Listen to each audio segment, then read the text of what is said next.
Hello, আসসালামু আলাইকুম। আমি মৌলি চলে এসেছি আমার ছোট্ট বন্ধুদের জন্য নতুন একটি ভিডিও নিয়ে। আজ আমরা শিখব এক ধরনের পেপার ক্রাফট, ছোট্ট একটা কিউট কাছিম বানানো। এর জন্য প্রথমেই আমাদের লাগবে 8x10 ইঞ্চি সাইজের একটা বক্স বোর্ড পেপার, কাঁচি, scale, pencil, rubber, 2 side tape আর রং। প্রথমে আমি একটি গোলাকৃতির একটি কোট ঢাকনা নিয়ে সেটা দিয়ে একটি বৃত্ত আঁকিয়ে নিলাম। এরপর এর চারকোনা বরাবর 4টি পা এবং ঠিক মাঝ বরাবর একটি মাথা আঁকিয়ে নিলাম। লেজটা কিন্তু মাছ থেকে একটুখানি সরিয়ে আঁকতে হবে, যাতে পেপার কাটিংয়ের পর জোড়া দেবার জন্য একটুখানি স্পেস থাকে।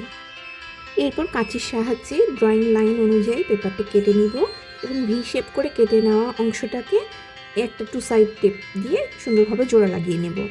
এবারে তৈরি আমাদের কাছি। এবার আমাদের রং করার পালা। এখানে যে যার পছন্দ মতো রং দিয়ে ইচ্ছা মতো ডিজাইন করে নিলেই তৈরি হয়ে যাবে আমাদের ছোট্ট কাছি। এখানে আমি অ্যাক্রামিন রংটা ব্যবহার করেছি।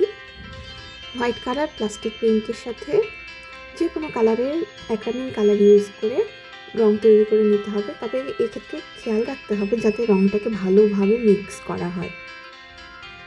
মিক্সিং যত ভালো হবে তত ভালো কালারের আউটপুট আসবে।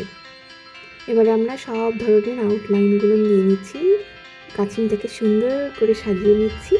চোখ, নাক এগুলো সব ঠিকঠাক করে দিয়ে এবার যে যার মতো করে সাজানোর পালা। এভাবে সাজিয়ে নিলে তৈরি হয়ে যাবে আমাদের কাছি। যদি আমাদের ভিডিওটা ভালো লেগে থাকে তাহলে please do like, comment, share. আর হ্যাঁ, তোমরা ভিডিও দেখে যেটা শিখলে তোমরা নিজেরা কিভাবে তৈরি করলে সেটার ছবি অবশ্যই অবশ্যই অবশ্যই আমাকে কমেন্টে জানাবে। তোমাদের ছবি দেখার অপেক্ষায় রইলাম।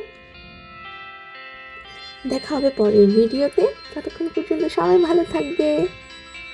Tata, love you all.